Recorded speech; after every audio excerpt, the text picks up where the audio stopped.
ابو سعید رضی اللہ عنہ سے روایت ہے کہ وہ رسول اللہ صلی اللہ علیہ وسلم کے پاس آئے، آپ بخار میں مبتلا تھے، تو انہوں نے اپنا ہاتھ آپ کی چادر پہ رکھا، کہا ہے اللہ کے رسول آپ کا بخار تو بہت سخت ہے۔ آپ نے فرمایا بے شک ہمارا حال اسی طرح ہوتا ہے، ہم پر آزمائش زیادہ سخت ہوتی ہے اور ہمارا اجر بھی زیادہ ہوتا ہے، یعنی جس کی آزمائش بڑی اس کا اجر بھی بڑا، جس کی تکلیف زیادہ اس کا ثواب بھی زیادہ۔ پھر انہوں نے پوچھا اے اللہ کے رسول لوگوں میں آزمائش کے لحاظ سے سخت کون ہوتا ہے؟ آپ نے فرمایا انبیاء۔ کہا پھر کون؟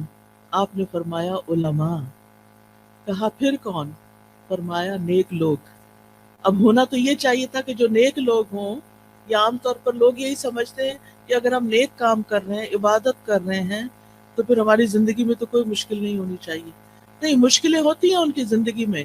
لیکن وہ برداشت کر کے خوشحال ہوتے ہیں، وہ دل سے خوش راضی رہتے ہیں، اور وہ سمجھتے ہیں کہ ہر لمحہ ہمارا اجر بڑھتا چلا جا رہا ہے، لہٰذا یہ چیز ان کو اطمینان دیتی ہے، اور وہ اس پریشانی پہ پریشان نہیں رہتے ہر وقت، بلکہ اللہ سبحانہ تعالیٰ کی طرف رجوع کرتے ہیں۔ نبی صلی اللہ علیہ وسلم نے یہ بھی فرمایا کہ ان کو یعنی نیک لوگوں کو بعض اوقات ایسی تکلیفیں آتی ہیں، کچھ لوگ آزمائش پر بھی خوش ہوتے ہیں بنسبت اس شخص کے جو کچھ دیے جانے پر خوش ہوتا ہے۔ یعنی عام لوگوں کا حال کیا ہوتا ہے کہ جب ان کو کچھ دیا جاتا ہے تو وہ خوش ہوتے ہیں، لیکن انبیاء اور نیک لوگ جب ان پر کوئی تکلیف آتی ہے تو خوش ہوتے ہیں، وہ سوچتے ہیں کہ ہمارے رب نے اس کام کے لیے چنا۔ اب رب کی بڑی حکمتیں ہوتی ہیں، وہ کسی پر اس کی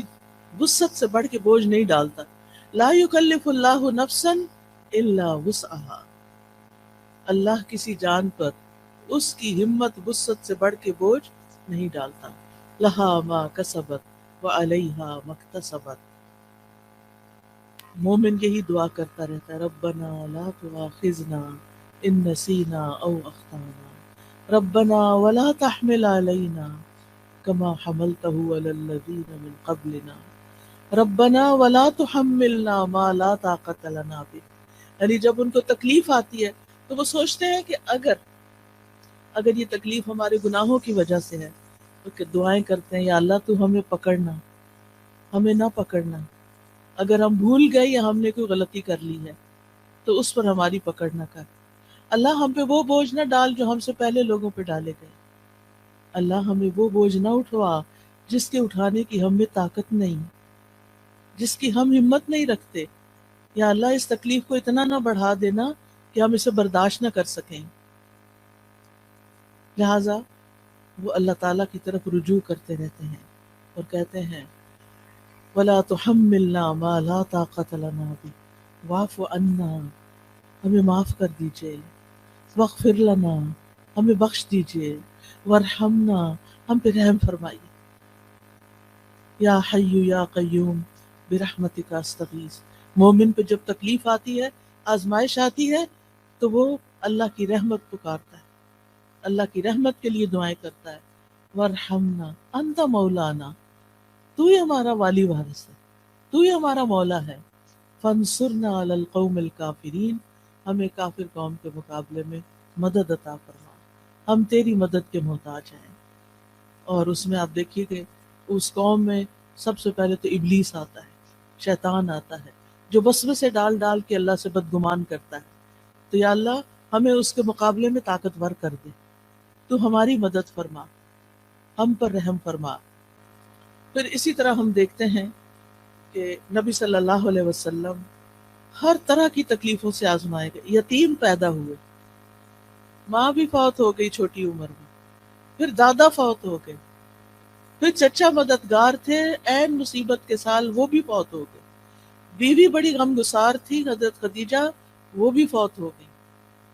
پھر وطن سے پیار ہوتا ہے، حالات اتنے تنگ ہو گئے، آزمائشیں اتنی بڑی، 3 سال تو ایک گھاٹی میں گزارنے پڑے جہاں کچھ کھانے پینے کو نہیں تھا، اور پھر بالآخر مکہ چھوڑنا پڑا، چھوڑتے ہوئے کہا ہے مکہ تو مجھے سب سے پیارا ہے، اگر تیرے رہنے والے مجھے یہاں سے نہ نکالتے میں کبھی نہ جاتا یہاں سے۔ پھر ایک نئی جگہ پر گئے، وہاں جا کر جنگیں مسلط ہوگی، ایک کے بعد ایک سال جنگ آ رہی ہے، جان مال ہر چیز کو خطرہ، خوف، پریشانی، بیماری، کون سی تکلیف تھی جو رسول اللہ صلی اللہ علیہ وسلم پر نہیں آئی؟ پھر آپ کے بیٹے بھی فوت ہو گئے، پھر حضرت ابراہیم جو چھوٹے تھے وہ پیدا ہوئے ماریہ قبطیہ سے، اور ان کی وفات پر آپ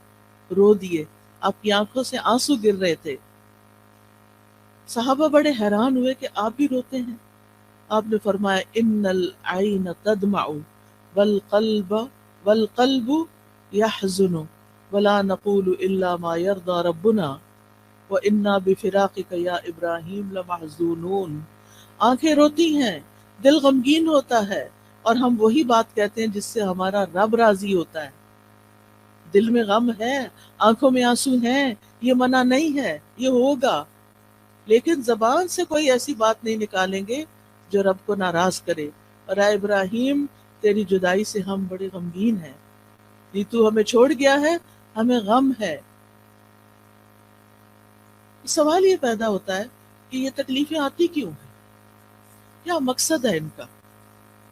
تو سب سے پہلی بات تو یہ کہ اللہ تعالی ہمارا امتحان لیتے ہیں، امتحان میں جو کامیاب ہو جاتا ہے اس کے درجے بلند ہو جاتے ہیں، اور جو فیل ہو جاتا ہے وہ نیچے چلا جاتا ہے۔ تو یہ انسان کو بلند درجے دینے کے لیے آتی ہیں۔ حدیث میں آتا ہے بے شک بندے کے لیے جب اللہ سبحانہ تعالیٰ کے ہاں ایک مقام مرتبہ مقدر ہو چکا ہوتا ہے، یعنی اس کو وہ بلند مقام دینا ہے، لیکن وہ بندہ اپنے اعمال کی بنا پر اس تک نہیں پہنچ سکتا، یعنی عمل اس کے کم ہے، درجہ اللہ کے ہاں بڑا لکھا ہوا ہے کہ اس کو یہاں تک پہنچنا ہے، تو اللہ تعالیٰ اسے اس کے اپنے جسم میں یا مال میں یا اولاد کی آزمائش میں ڈال دیتا ہے، کیونکہ اللہ نے اس کو بلند درجہ دینا ہوتا ہے۔ اب انسان سوچتا ہے کہ اور لوگ تو مزے سے جی رہے ہیں، ان کو تو کوئی تکلیف نہیں، وہ تو آرام سے چل لیتے ہیں، مجھے ہی کیوں تکلیف ہے، سب کی اولاد اتنی صحت مند ہے، میرا بچہ کیوں بیمار ہے، سب کے شوہر اتنے اچھے سلوک کرتے ہیں، میرا شوہر مجھے کیوں نہیں پوچھتا۔ یہ دراصل آپ کا امتحان ہے، آپ اس تکلیف سے گزر رہی ہیں، یہ اللہ سبحانہ تعالیٰ کے ہاں آپ کے درجے بلند کر رہی ہے اگر آپ صبر کر رہے ہیں۔ اور پھر یہ کہ جب اللہ تعالیٰ تکلیف دیتا ہے تو جن کے درجے بلند ہوتے ہیں ان کو اللہ تعالیٰ صبر کی توفیق بھی دے دیتا ہے، حتیٰ کہ وہ اس مقام تک جا پہنچتا ہے انسان جو اللہ کی طرف سے اس کے لیے پہلے سے مقدر ہوتا ہے۔